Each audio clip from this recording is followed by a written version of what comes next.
कर ले तो उसके यहाँ आने वाले 9 महीनों में बेटा बेटिया उत्पन्न हो ही जाता है। पहला नियम देखिए पयोव्रत का क्या होता है। स्त्री को कभी झूठे मुख नहीं सोना चाहिए।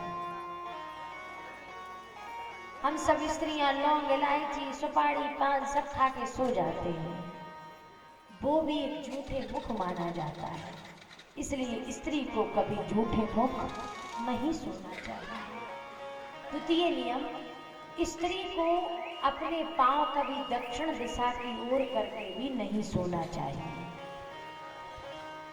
तृतीय बात, स्त्री को अपने पति से कभी झूठ नहीं बोलना चाहिए। चतुर्थ बात, स्त्री अपने पति के चरणों में केवल अनुराग रखे, ना कि किसी और पर पुरुष में अनुराग रखे। और भैया पांचवा और आखिरी नियम यह है कि स्त्री के लिए गुरुवार के दिन एक केवड़ी का वृक्ष रहता है, केले से वो छोटा होता है, उसको केवड़ी कहा जाता है। हर स्त्री को अपने घर में केवड़ी का वृक्ष जरूर लगाना चाहिए। केवड़ी में भगवान नारायण का वास रहता है, इसलिए जिसके घर में केवड़ी का वृक्ष लगा रहता है उसके घर में लक्ष्मी और नारायण भगवान अपने यहाँ वास करते हैं। इसलिए हर स्त्री को अपने घर में केवड़ी का पेड़ जरूर लगाना चाहिए। केला बड़ा होता है वृक्ष, केवड़ी छोटे पत्तों की रहती है, उसमें एक लाल या पीले कलर का फूल भी आता है जब वो थोड़ा सा बड़ा हो जाता है। इसलिए स्त्री को रोज सूर्य भगवान निकले तब भी वह अर्घ दे, और अगर लेट उठ पाए तो सूर्य भगवान निकलने के बाद भी अर्घ उसको देना चाहिए। लेकिन अपने घर में सबको केवड़ी रखनी चाहिए।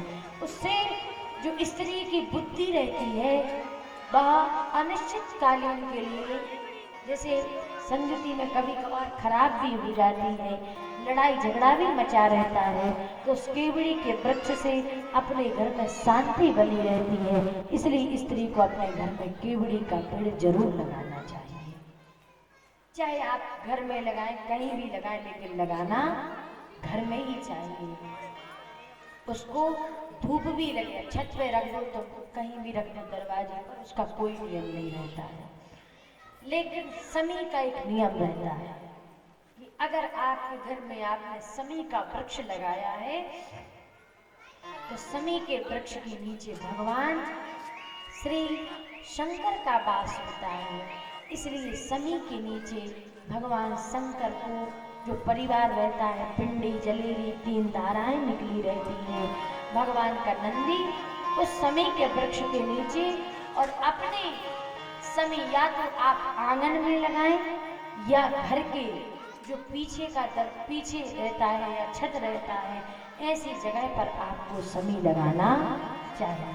और भैया जिसके घर में समी, अगर देखो पहली बात तो होगी नहीं, तुम कितनी भी लगा लेना, अगर हो जाए तो तुम बहुत सौभाग्यशाली हो, और अगर नहीं हो तो भी उसका नियम है कि वो अगर हो जाए तो तुम्हारे घर में खूब होगी, और अगर नहीं हुई तो तुम उसको 4 प्रकार से तो क्या 10 प्रकार से लगा लेना, तो भी वो होने वाली नहीं है। लेकिन समी के वृक्ष का एक नियम है, अगर समी के वृक्ष पर किसी 4 दिवस की स्त्री की अगर छाया भी पड़ जाती है तो समी का वृक्ष वहीं पर सूख जाता है, फिर वो आपके घर में कभी नहीं उगता है। इसलिए अगर कोई स्त्री 4 दिवस से होती है तो उस पर उसकी छाया बिल्कुल भी नहीं पड़नी चाहिए। ये समय के वृक्ष के हमने आपको नियम रखा है। और माताओं, जहां तक आप पर बन सके समय का वृक्ष अपने घर में आप लोग जरूर लगाइएगा। इससे क्या होता है, समय का वृक्ष लगाने से हमारे घर में महाराज किसी भी प्रकार से कोई भी दुर्घटना नहीं होती है, और जो दुर्घटना रहती है वह थोड़े से रूप में परिवर्तित हो जाती है। इसलिए समी हमें अपने घर में जरूर लगानी चाहिए। इसलिए समी को जरूर हमें अपने घर में, चाहे छोटे रूप में लगाओ चाहे आप बड़े रूप में लगाओ, लेकिन समी हम सबको जरूर लगाना चाहिए। बोलिए शिव शंकर नाथ की। और महाराज इसके बाद भगवान सुंदर बहुत अलग अलग अनुभव अखंड लीलाओं को रचाएंगे, जिनका नाम ही है श्री कृष्ण कन्हैया लाल। तो भगवान ने पयोव्रत का व्याख्यान दिया इनको। अब इनको इंद्र ने एक दिन झूठे मुख सुला दिया, ये झूठे मुख सो गए तो इनका पहला पयोव्रत भंग हो गया। लेकिन माँ ने दूसरा पयोव्रत पूरे श्रद्धा भक्ति के साथ किया। तो भगवान नंदन प्रकट होकर के कहते हैं, मांगो आज जो तुम्हारे मन में इच्छा है, हम तुम्हें वह देने के लिए तैयार हैं। का अगर देना ही चाहते हो हमारे लिए तो आप मेरे यहाँ पुत्र के रूप में प्रकट होकर के आए। भगवान ने कहा चिंता न करना, हम आपके घर में भाद्रपद मास की वामन चतुर्दशी के दिन शुक्ल पक्ष में प्रकट होंगे। इसलिए भगवान वामन भाद्रपद मास में शुक्ल पक्ष में महाराज चतुर्दशी के दिन इनकी यहाँ पर प्रकट होंगे। भगवान धीरे धीरे समय बीता भैया, शुक्ल पक्ष आया, आज वामन चतुर्दशी है और भगवान श्री वामन प्रभु ने प्राकट ले लिया। बोलिए वामन भगवान की। वामन भगवान प्राकट लिए, मोद मंगल भैया बधावे बजाए गए। आज पुर नर नारियां सब महाराज गा रही हैं। किसी ने दंड दिया, किसी ने कमंडल दिया, किसी ने चक्र दिया, किसी ने सब कुछ अलग अलग प्रकार से सभी लोग लेकर के आए। तो देवताओं के गुरु का नाम है बृहस्पति और असुरों के गुरु का नाम है शुक्राचार्य। ये अपने गुरुदेव के पास सब कुछ लेकर के पहुंचे। कहने लगे गुरुदेव ये आपका ही धन इसलिए आप रखिए। गुरुदेव कहने लगे अगर देना ही चाहते हो तो जाओ बलि राजा के यहाँ से 3 पग पृथ्वी मांग करके लाओ। ये बलि राजा के गृह में 3 पग पृथ्वी मांगने के लिए जा रहे हैं। बलि राजा के दरबार में पहुंचने ही वाले थे, बीच में नदी पड़ गई। ब्राह्मण देवता स्नान कर रहे थे। कहा भैया कहाँ जाना है? कहा मैं उस पार जाना है। कहा मैं कंधों पर बैठ जाऊं लेकिन आधा धन देना पड़ेगा। भगवान कहने लगे गुरुदेव को आधा देंगे तो गुरुदेव बुरा मान जाएंगे। भगवान ने बीच रास्ते में पहुंच करके ब्राह्मण के कंधों पर बैठे थे। भगवान ने दोनों पांव को मोड़ लिया। इन्होंने शंख चक्र गदा पद्म देख करके कहा भगवान आप भगवान है। भगवान कहने लगे अगर हम भगवान होते तुम्हारे भले कंधे पर बैठे होते, एक छलांग लगाते उस किनारे पहुंच जाते। कहा भगवान हो या नहीं हो? कहा हम भगवान नहीं है। भगवान से कहने लगे भगवान हम जय गिरा देंगे सो अब भी डूब जाओगे। भगवान कहने लगे हम भगवान हैं। भगवान ने इस किनारे से भैया उस किनारे पार कर दिया।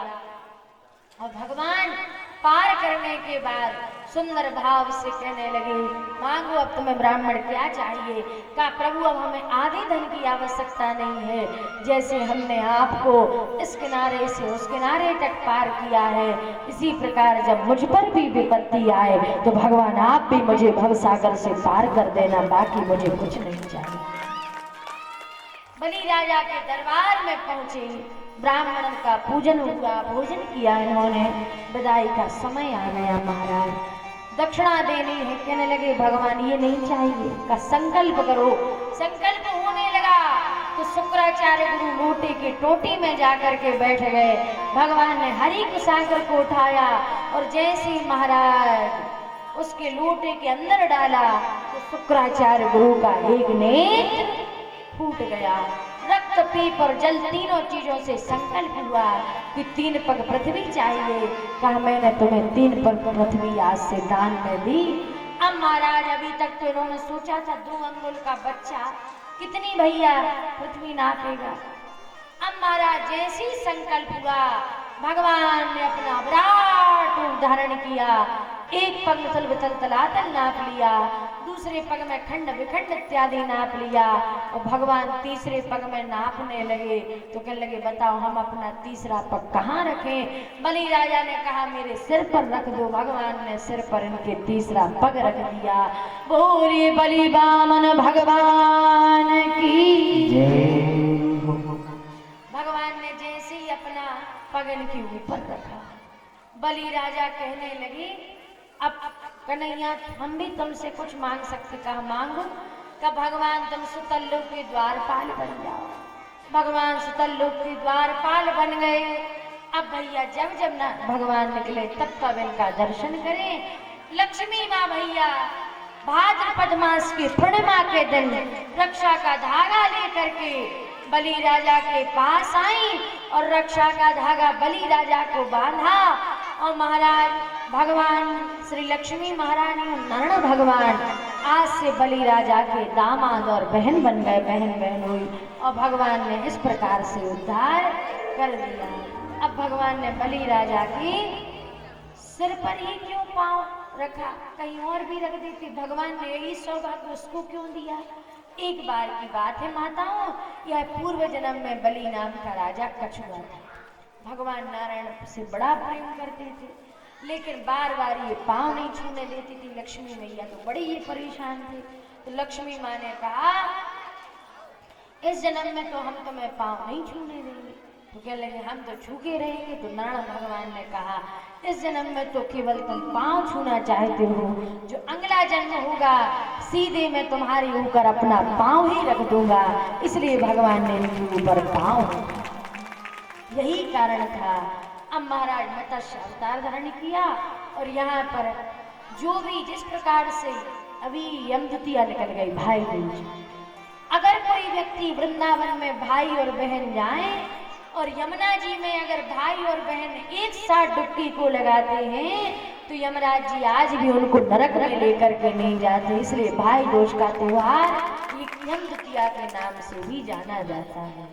इसलिए यमराज यमुना महारानी दोनों भैया बहन हैं। इसलिए यमुना महारानी कहती हैं कि यमराज जी आप कुछ भी करके नहीं लेके जाना। इसलिए उसी दिन से यह कहावत है। तो आइए हमारे साथ सभी लोग गाएं। वो मीठे रस से भरोनी राधा रानी लागे, वो महारानी लागे, वो मन खारो खारो यमुना जी रो पानी लागे। मीठे रस से भरोनी